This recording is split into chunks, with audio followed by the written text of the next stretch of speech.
amigas, agora exatamente 8 horas e 1 minuto virou no meu relógio.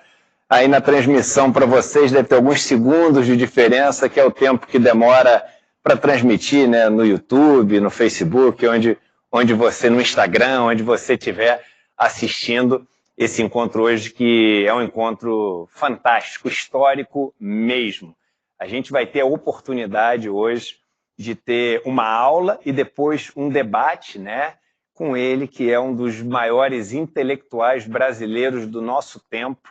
Aliás, em 2014, ele foi eleito o maior intelectual brasileiro pela União Brasileira dos Escritores, e ele já foi ministro de Estado. Ele é uma pessoa que é muito querida, né, em todo o meio acadêmico, pela sua contribuição acadêmica, mas também pela grande pessoa, pelo grande ser humano que ele é. A gente está falando do professor Luiz Carlos Bresser Pereira, que deu contribuições fundamentais para o nosso país, uma delas ser um dos pais, talvez o principal pai, da teoria na qual toda a formulação do Plano Real se baseou, né? Então, o professor Bresser Pereira, ele que está aí cheio de contribuição, vida, lançamento de livro, aos 90 anos de idade, o que é uma aula para todos e todas que nos assistem também, de como a nossa contribuição ela segue firme e forte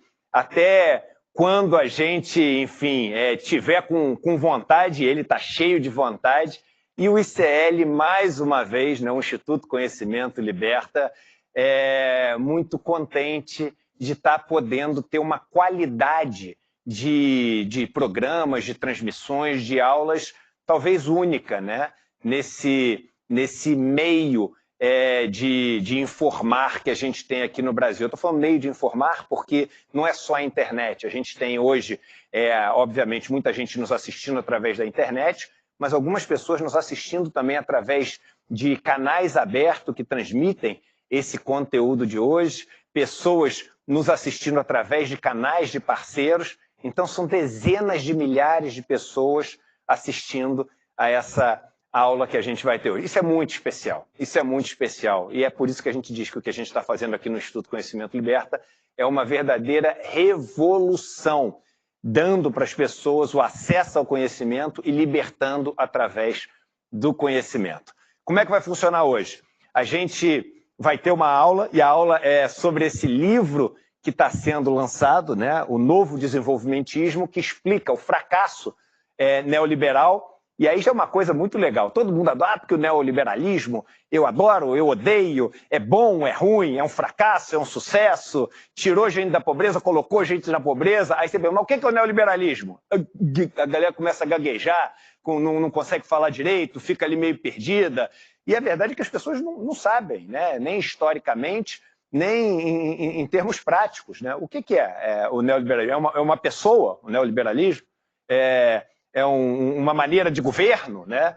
É um modelo econômico, né? E aí, hoje é uma chance da gente poder se aculturar, a gente poder aprender. E eu sempre digo, as nossas aulas não são aulas feitas para doutrinar, nem para que as pessoas concordem, até porque não faria sentido, porque a gente tem aulas de pessoas que têm até, às vezes, pensamentos que são conflitantes, mas são aulas para as pessoas poderem ampliar o seu conhecimento e aprender com os melhores, num espaço que não tem propaganda, num espaço que não tem interferência de instituto de banco, de instituto de mineradora, né, de governo nenhum, de partido político, um espaço 100% independente, o maior espaço de informação do mundo, sem nenhuma propaganda. E eleito há 3 semanas atrás a fonte de informação mais confiável do Brasil, na pesquisa feita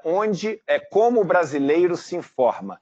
O ICL, o Instituto Conhecimento Liberta, que está transmitindo isso para vocês hoje, foi eleito na frente de Globo, Globo News e G1, que foram os 3 que vieram depois. O Instituto Conhecimento Liberta, eleito a fonte mais confiável de informação do Brasil. Tendo uma aula como essa de hoje, vocês começam a entender o porquê. Esse livro, que é um livro muito especial, né?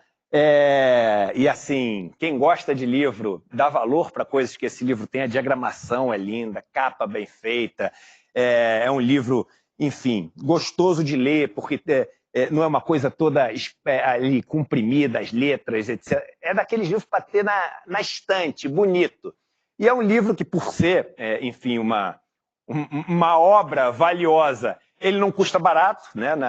Na livraria vocês pagariam R$120 e vale cada centavo dos R$120, que é o preço de capa desse livro, mas hoje vai ter uma surpresa para vocês que estão aqui assistindo.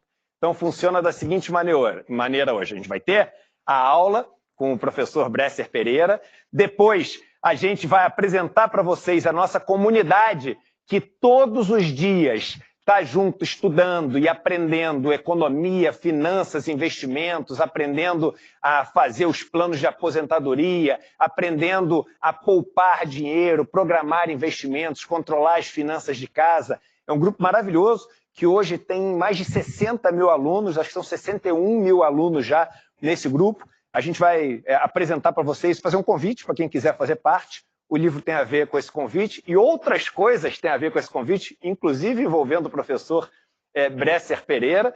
E aí, depois disso, o encontro histórico.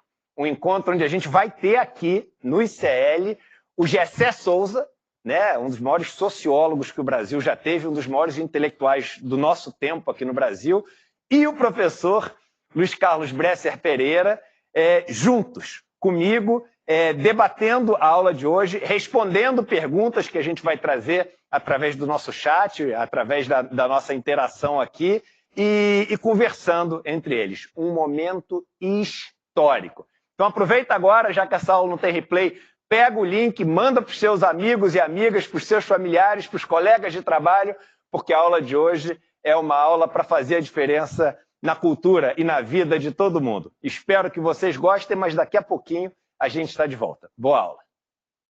É um grande prazer para mim estar aqui no Instituto do Conhecimento Liberta para falar sobre o neoliberalismo. Por que o neoliberalismo fracassou e que a alternativa para esse neoliberalismo no plano econômico é o novo desenvolvimentismo. Esse é o meu tema. Eu estou dizendo que o neoliberalismo fracassou. Para isso eu preciso antes afirmar o que é esse tal de neoliberalismo. O neoliberalismo é uma ideologia e acabou sendo também uma fase do capitalismo. Porque é uma ideologia muito antiga, mas é a ideologia basicamente do liberalismo econômico. A crença de que o mercado é capaz de resolver todos os problemas econômicos do mundo, né? É a ideia de que a coordenação do sistema econômico é feita praticamente só pelo mercado. O Estado, que é o outro instituto, a outra instituição que deve coordenar a economia, o Estado só deveria garantir a propriedade e os contratos, ou seja, precisa garantir o funcionamento do mercado. Então o mercado já se percebe que o Estado é mais importante que o mercado, porque o mercado depende inteiramente do Estado, de ele garantir que os contratos sejam cumpridos, né? Se você não cumprir, você vai para a falência, em certos casos você pode ser preso, enfim. E quem tem esse poder de prender é o Estado, não é o mercado, evidentemente. O mercado tem o poder de levar as pessoas à falência, né? Ou levar ao sucesso. Então, essa ideia de que do neoliberalismo econômico vem desde Adam Smith, quer dizer, vem do final do século XIX. E se tornou dominante no mundo a partir de mais ou menos 1840, mais ou menos, a ideia. Mas, em termos de fases do capitalismo, eu acabei de escrever um livro que ainda está para ser publicado nesses próximos 2 meses pela Oxford University Press, que chama-se Ascensão e Queda do Capitalismo Rentista. E nesse livro, então, eu falo de várias fases do capitalismo. E entre essas fases, então, nós temos a fase neoliberal, que acontece entre 1980 e 2020. Por que nesse período acontece isso? Porque nos Estados Unidos, que sempre foi um país desenvolvimentista, sempre, desde que foi fundado, né, ou pelo menos desde que fez a Guerra da Secessão, no século XIX. Quando chega em 1980, depois que o capitalismo desenvolvimentista que tinha antes entra em crise nos anos 70, é eleito nos Estados Unidos o presidente Ronald Reagan, ao mesmo tempo que na Inglaterra a primeira-ministra Margaret Thatcher são eleitos, é também eleita, e os dois fazem o que eu chamo da virada neoliberal. Quer dizer, eles passam, em pouco tempo, a organizar toda a economia, a coordenar toda a economia quase que inteiramente pelo mercado, excluindo o mais possível o Estado do setor econômico. E nós tivemos isso, então, durante 40 anos, até que surge a crise em 2008, e depois de 8 anos de crise, mais ou menos, isso é mais ou menos arbitrário, eu costumo dizer, em 2020, né, quando é eleito o Biden, e o Biden muda totalmente a política econômica do governo, passando a haver uma intervenção clara do Estado na economia, com grandes subsídios, né, para diversas indústrias, principalmente as indústrias verdes e as indústrias relativas à segurança nacional.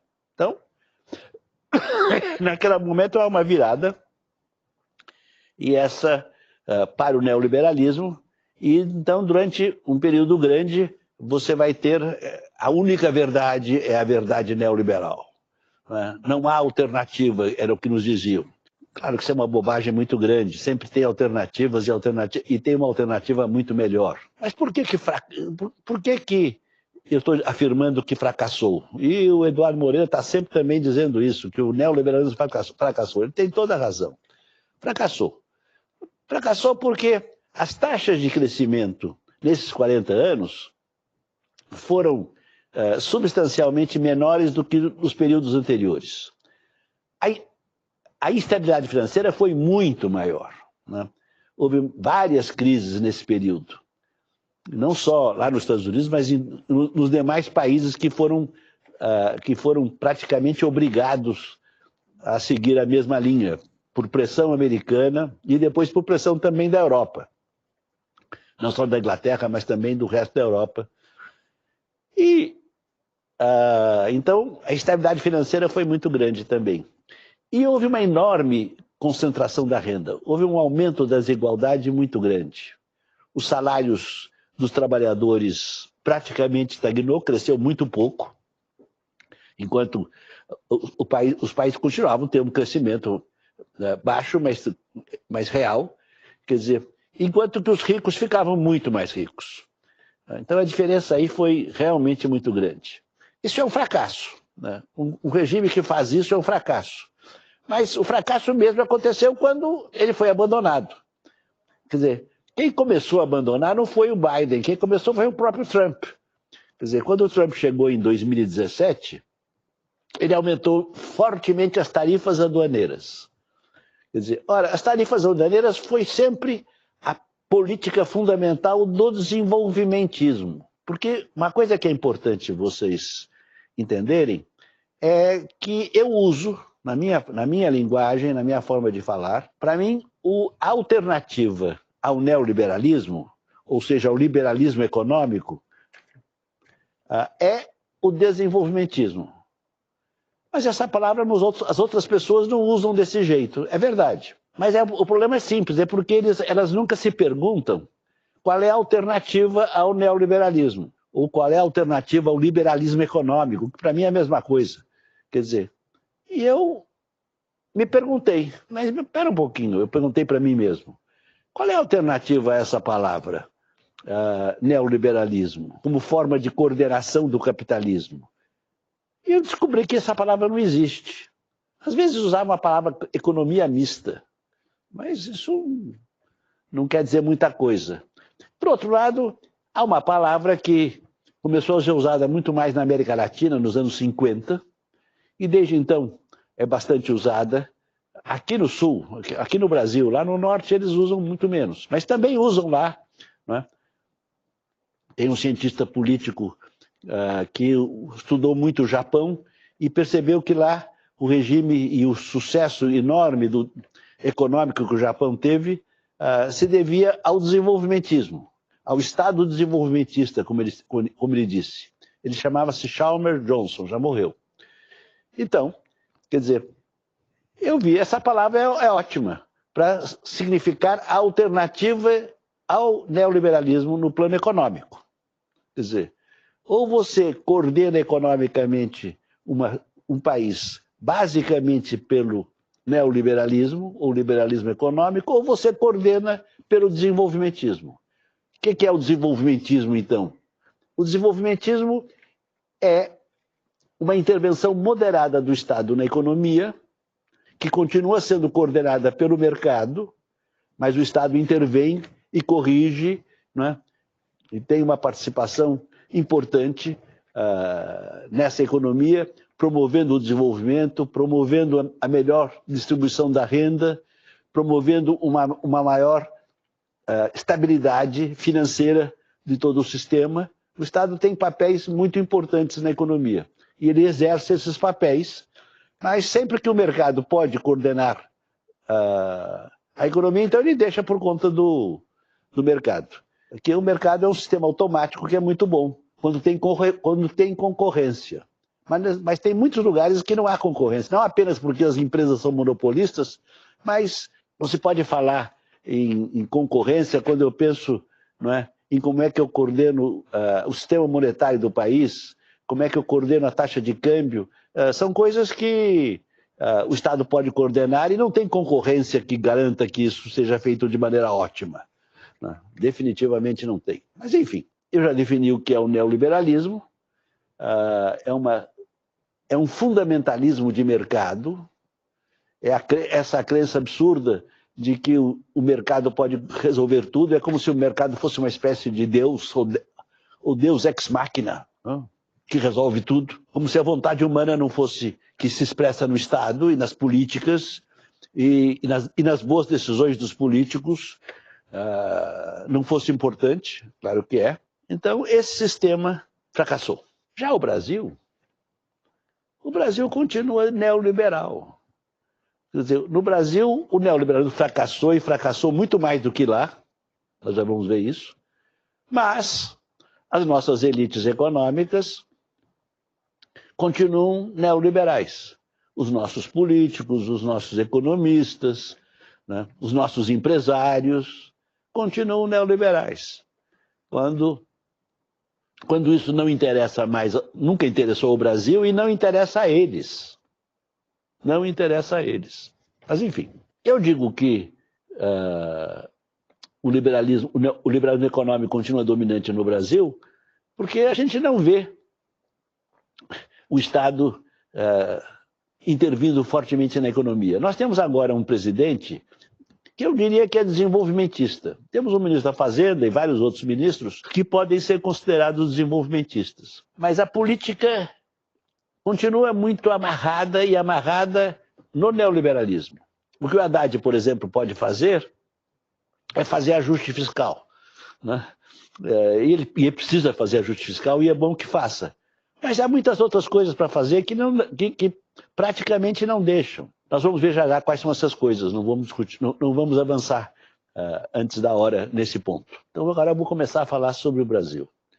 O que existe no Brasil? Eu proponho a vocês que existe no Brasil um modelo que eu chamo de modelo brasileiro de subdesenvolvimento neoliberal. Olha que nome bonito.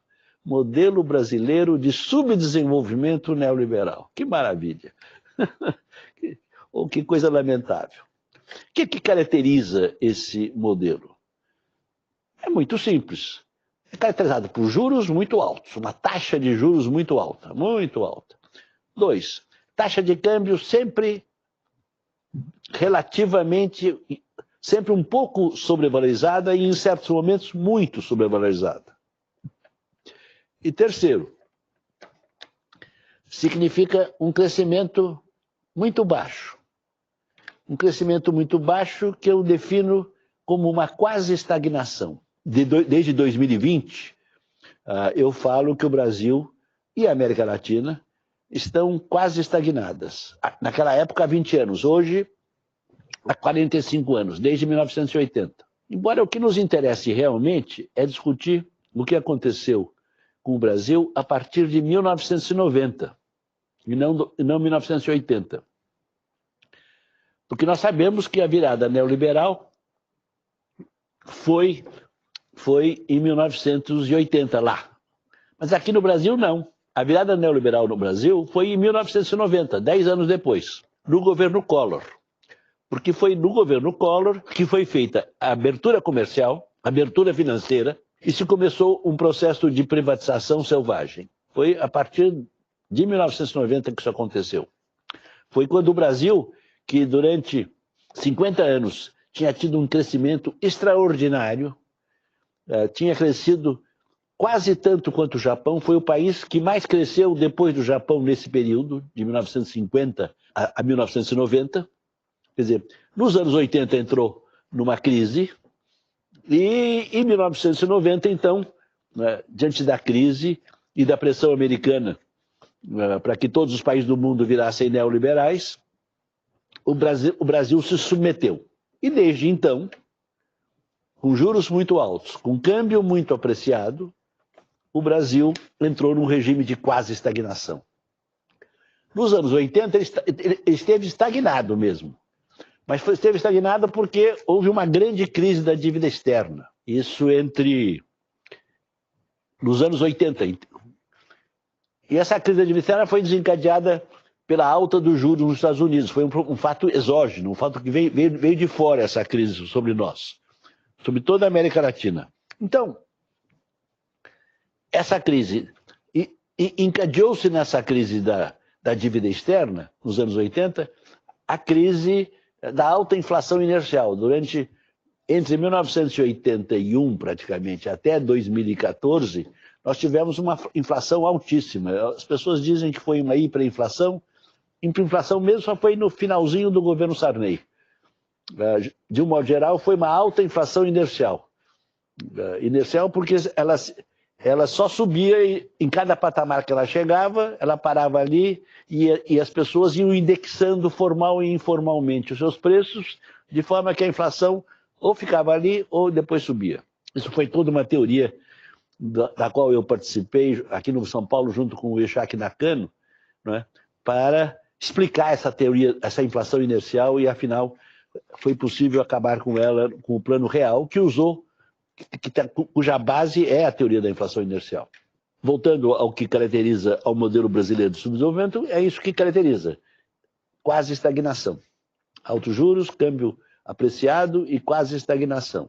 E como é que eu defino a quase estagnação? Eu defino basicamente como você crescer claramente menos que os Estados Unidos e, portanto, não está fazendo o alcançamento, não está diminuindo a diferença entre o crescimento do Brasil e o crescimento entre a renda per capita dos Estados Unidos e a renda per capita brasileira. Nós não estamos diminuindo essa diferença. Quando a gente está diminuindo, a gente está fazendo o alcançamento, catching up em inglês. E nós crescemos não só muito menos do que os Estados Unidos nesse período, nós crescemos também muito menos que os países em desenvolvimento, mesmo que a gente exclua a China, que teve um desenvolvimento enorme. Por falar nisso, isso é importante a gente assinalar aqui já também, que nesse período, né, de mau desempenho das economias centrais dos Estados Unidos e da Europa ocidental. Quer dizer, houve uma região do mundo, que é o leste da Ásia e o sudeste da Ásia, e agora também o sul da Ásia com a Índia, mas principalmente o leste da Ásia, primeiro com a Coreia do Sul, Taiwan, Singapura, e naquela época Hong Kong, que ainda era um país, e depois também com a China, que foi uma coisa assim assombrosa de o crescimento que houve lá. Todos esses países cresceram enormemente e fizeram amplamente o catching up, o alcançamento. E qual foi o modelo de crescimento que eles adotaram? Foi um modelo desenvolvimentista. Nada de neoliberalismo. Quer dizer, o Estado esteve sempre presente, né, principalmente mantendo uma taxa de câmbio competitiva para esses países. Isso era uma religião.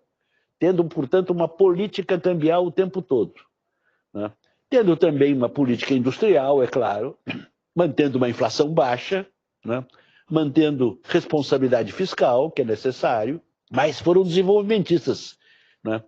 E um dos motivos importantes para o fracasso, para que os Estados Unidos, por exemplo, com Trump e depois com Biden, caíssem fora do neoliberalismo, foi o sucesso da China, especialmente. A China, de repente, surgiu como um grande competidor, já é a economia mais poderosa do mundo em termos PPP, como se chama, em termos de poder aquisitivo, não em termos de dólar, que ainda não é a maior do mundo em termos de dólar.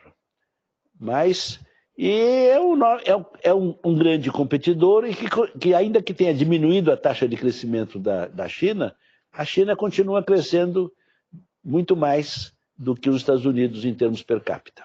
Isso é importante ter isso em mente quando a gente vê o que aconteceu com o Brasil.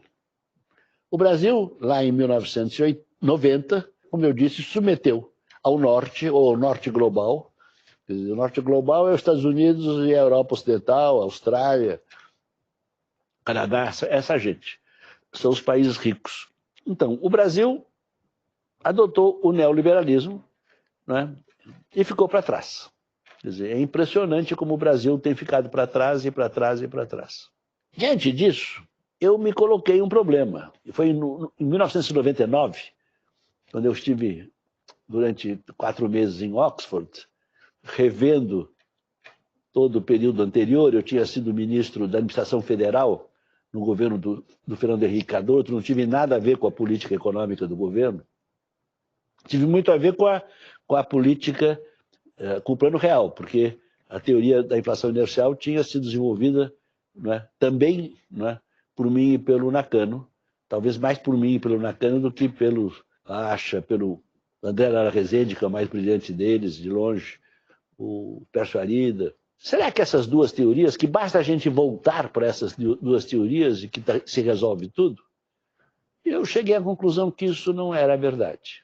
Que essas teorias não tinham todos os instrumentos necessários para nós entendermos aquela quase estagnação e para nós, então, termos uma política econômica que realmente fizesse que o Brasil voltasse a crescer de maneira mais acelerada e voltasse a fazer o alcançamento. E foi então que surgiu, que eu comecei a construir, primeiro sozinho, depois foram se somando outros e outros economistas. Hoje há um número grande de economistas no Brasil, já há economistas no exterior, que começaram a adotar as ideias do novo desenvolvimentismo. Essas ideias eu já as expus em 3 livros, pelo menos, em muitos artigos, que estão todos no meu site. Eu tenho um site incrível, se vocês tiverem um tempinho, deem uma olhada no meu site, né? E está tudo organizado lá. Tem muito bem estruturado no menu lateral que tem lá no meu site. E o último livro que eu escrevi, que resume tudo da maneira a melhor que eu pude, acabou de ser publicado na Inglaterra, e isso em janeiro, e agora em julho foi publicado aqui no Brasil. Quem puder, dê uma olhada nesse livro, ele tem muita coisa realmente nova para vocês aprenderem. Eu vou falar agora de algumas das coisas que tem nesse livro. Então, essas duas teorias, tanto a teoria desenvolvimentista quanto a pós-keynesiana, vão ser usadas pelo novo desenvolvimentismo. O que nos interessa aqui mais é a teoria desenvolvimentista estruturalista clássica. O que diziam eles? Eles diziam, em primeiro lugar, eles criticavam a teoria neoclássica, como eu disse. E criticavam dizendo que não era verdade que a industrialização não fosse fundamental para o desenvolvimento econômico. E eles mostraram, com argumentos muito bem pensados, que não só mostrando a evidência histórica, mas também mostrando com argumentos teóricos, né, que um país só se desenvolve quando se industrializa. Industrializar aqui, querendo dizer, não simplesmente é basicamente a indústria que nós conhecemos, mas cada vez mais a gente tem que pensar não em termos de industrialização, mas em termos de sofisticação produtiva. Porque o que diferencia a indústria das commodities é é a sofisticação produtiva. Porque sendo setores mais sofisticados produtivamente, que tem uma tecnologia mais sofisticada, mais avançada, que exige trabalhadores, se não engenheiros, mais qualificados e outros tipos de profissionais mais qualificados. Quer dizer, esse tipo de atividade econômica, que pode ser também de serviços, não precisa ser só de indústria, estrito senso, quer dizer, tem um valor adicionado per capita mais alto e paga mais salários. Então, eles mostraram lá, nos anos 50, que o desenvolvimentismo clássico, que era preciso industrializar.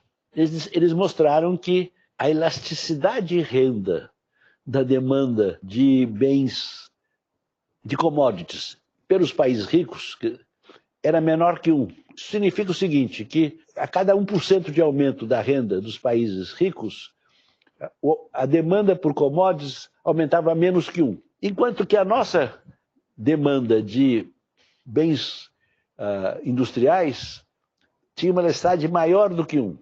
Então, cada vez que aumentava a nossa renda, a nossa demanda por bens industriais aumentava mais do que aumentava a nossa renda. Isso tendia a produzir um desequilíbrio nas nossas contas externas. Ou, uma outra alternativa, que geralmente eles esqueciam, ou exigia que a taxa de câmbio fosse mais desvalorizada do que seria se não houvesse essa restrição externa. Essas foram ideias muito novas, foram ideias importantes, e elas orientaram a política econômica no Brasil entre 1950, já antes disso, com Getúlio Vargas, em 30 e 40, já estavam orientando, mas essas ideias não estavam desenvolvidas. Estavam orientando porque o Getúlio Vargas, sempre que, quando chegou no governo, disse para si próprio e para o resto do Brasil que ele ia industrializar o Brasil.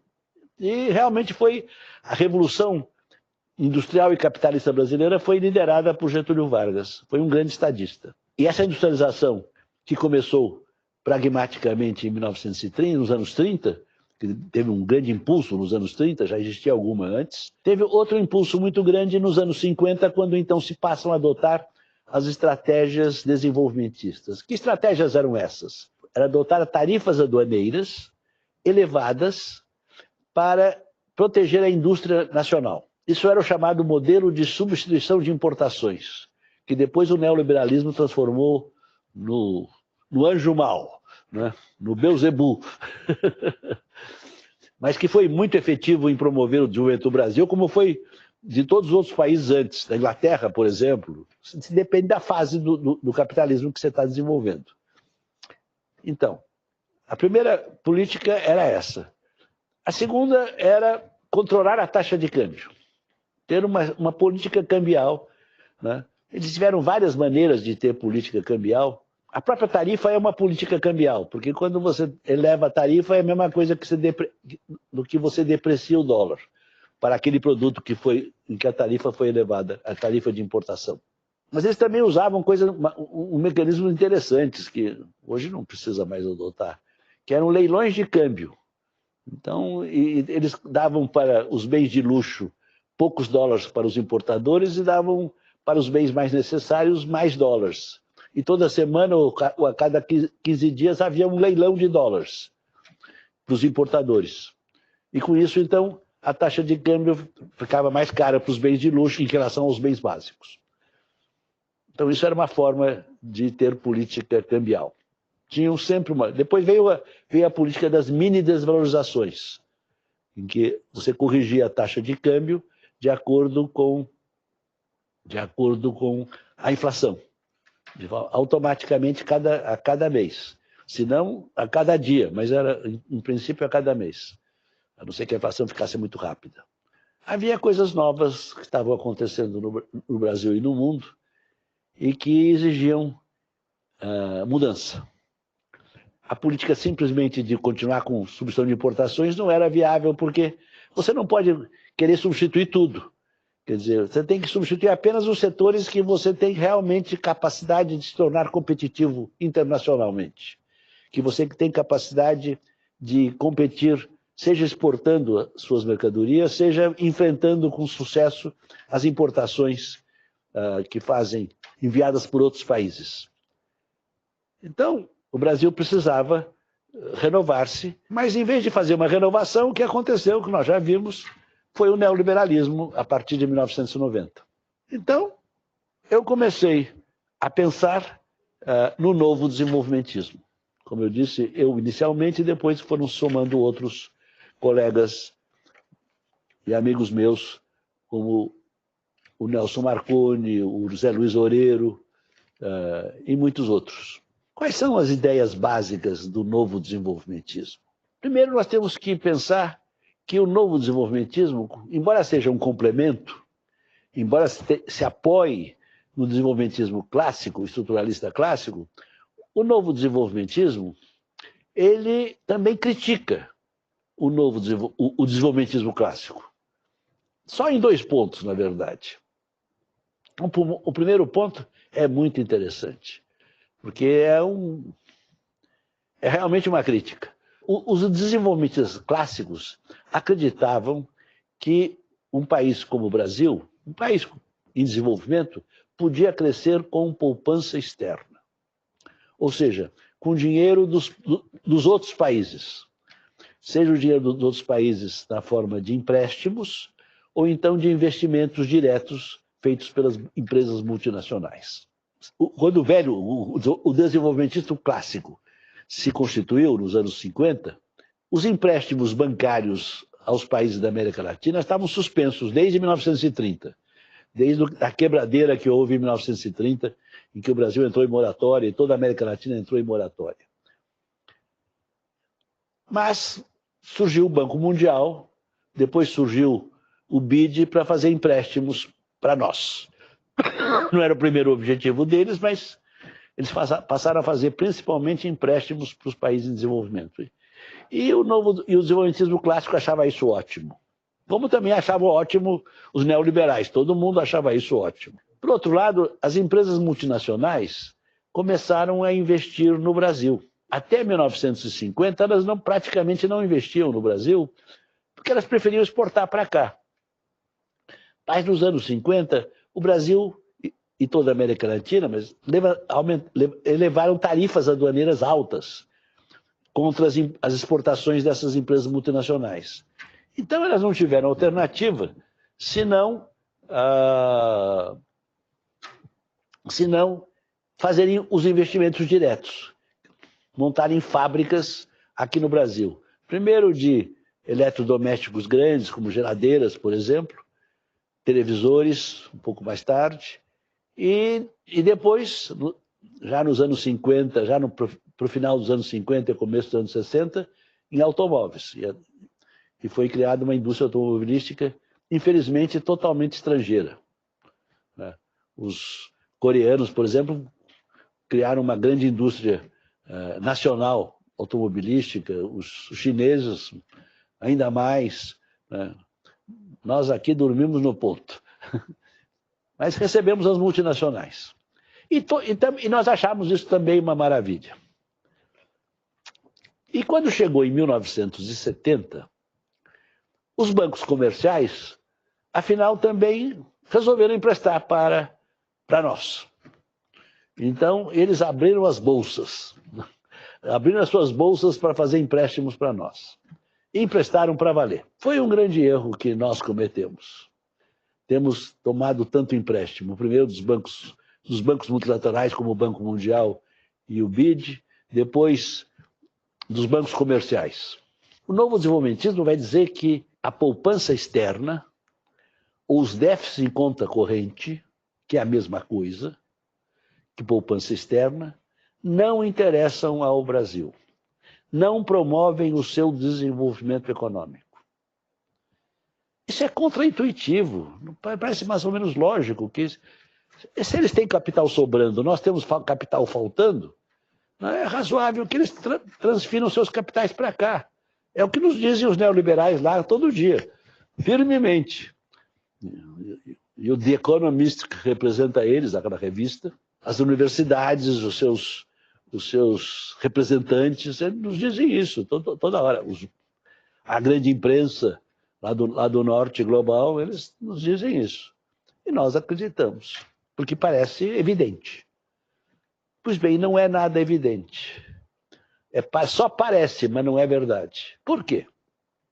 Esse foi o primeiro modelo surpreendente do novo desenvolvimentismo. Quando eu disse que poupança externa é a mesma coisa que déficit em conta corrente. Por quê? Porque quando você tem... O que é a conta corrente do país? A conta corrente do país é a conta comercial toda do país, inclusive os serviços, né?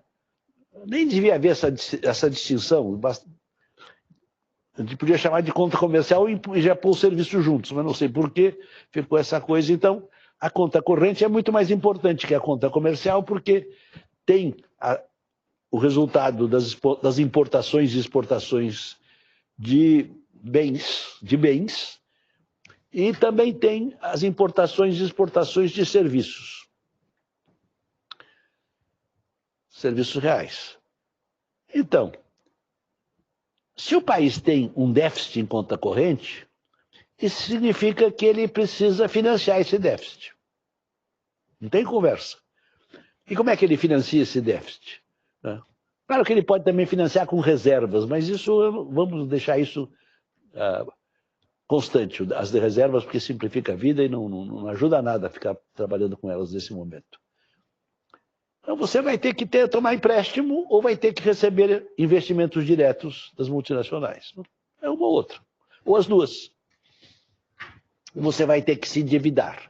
Vai ter que se endividar pura e simplesmente, que é o empréstimo, ou vai fazer um endividamento que eu chamo um endividamento patrimonial, que é o endividamento que você fica para com as multinacionais, porque você vai ter que depois devolver esses investimentos na forma de dividendos para os acionistas lá no norte.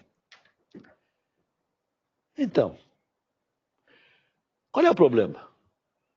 O problema é que quando você tem um déficit de conta corrente, ou seja, quando você tem está usando poupança externa, é a mesma coisa, dizer uma coisa ou outra, quando você está fazendo isso, você está apreciando a taxa de câmbio. Por que está apreciando a taxa de câmbio? Porque está entrando mais dólares do que saindo. Está entrando mais dólares exatamente no valor do déficit em conta corrente. Pode aumentar mais ainda, por outros motivos, eles resolvem fazer mais investimentos aqui.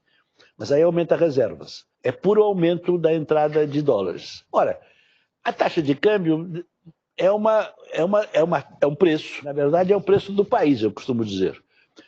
Mas é o preço que equilibra a conta corrente do país. Se começa a entrar, mas também nela entra os capitais. Se nessa conta corrente, que devia equilibrar a conta corrente, começa a entrar capitais, você tem o déficit, né? E você tem a taxa de câmbio apreciada. E apreciada no longo prazo, enquanto esse déficit existir. A teoria econômica discutiu muito pouco a taxa de câmbio, né? Discutiu muito mais a taxa de juros e a taxa de inflação, né? São dois preços macroeconômicos muito bem estudados. Discutiu também um outro preço macroeconômico, que é a taxa de salários, mas a taxa de inflação, eles não quiseram saber dela muito. Também estudaram, mas muito menos.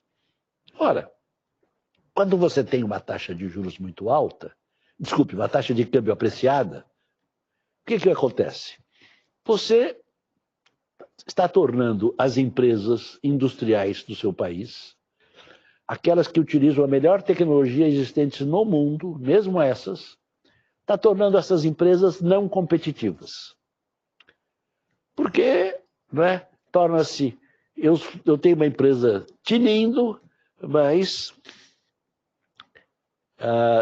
descontado o frete, é mais barato importar, porque a taxa de câmbio está muito apreciada. A taxa de câmbio, em vez de estar a 5,50, como está atualmente, que é uma boa taxa de câmbio, está, digamos, a R$4 por dólar, né? E aí a empresa que produz com a melhor tecnologia aqui no Brasil não é capaz de competir com uma empresa que exporta para cá, né, no seu produto. Para os brasileiros é mais barato importar esse produto do que comprar o produto brasileiro. É um desastre. Por outro lado, essa empresa que tinha a capacidade de exportar, perde a capacidade de exportar. É outro desastre. Né? É isso que acontece. Por outro lado, então ela desestimula o investimento. Se não impede o investimento, desestimula bastante. Por outro lado, o que acontece com o consumo? Estimula o consumo. Estimula que os trabalhadores, o povão mais amplamente, tenham um rendimento dos seus salários e outros maior, o poder aquisitivo dos seus salários aumenta, e eles consomem mais, mas não só os salários, também os rendimentos dos rentistas. Quem são os rentistas? Rentistas são aqueles que vivem, são os capitalistas, que vivem de juros, aluguéis e dividendos.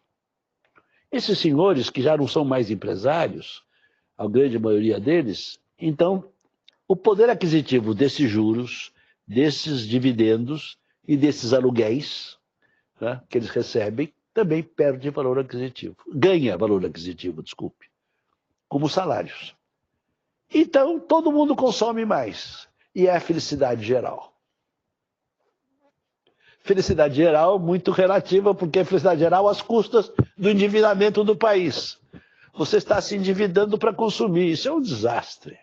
Isso é um erro completo. Isso é uma coisa que o país jamais devia fazer. Nós fazemos isso permanentemente. Estamos fazendo hoje.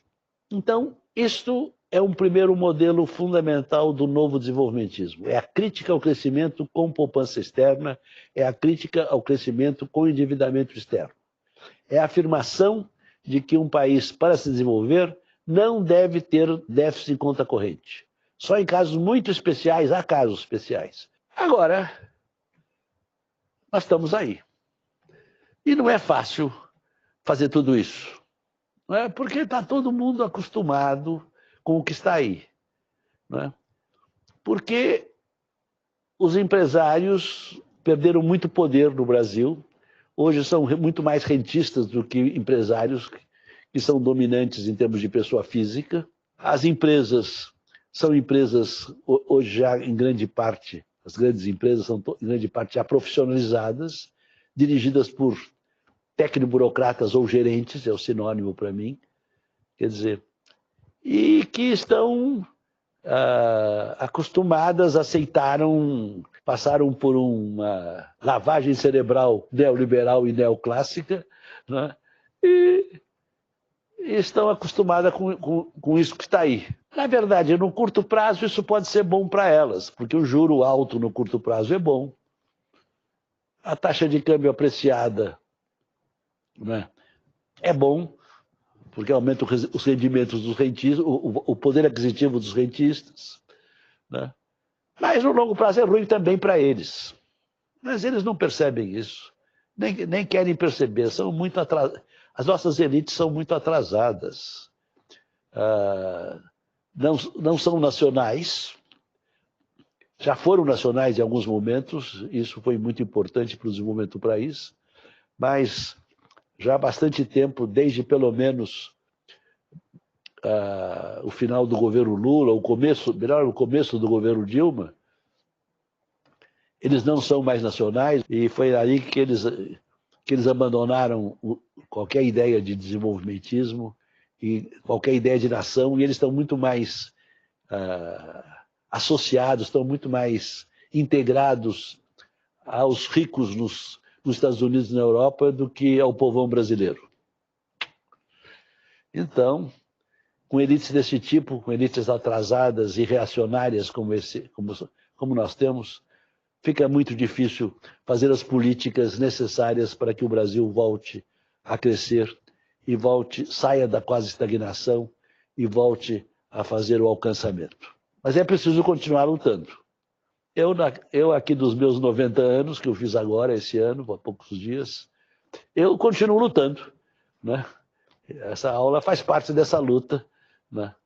E E eu espero que vocês também não desistam, porque o Brasil é um país muito grande, somos muitos os brasileiros, e nós temos direito e merecemos um destino melhor do que o destino que nós temos tido nesses últimos 40 anos.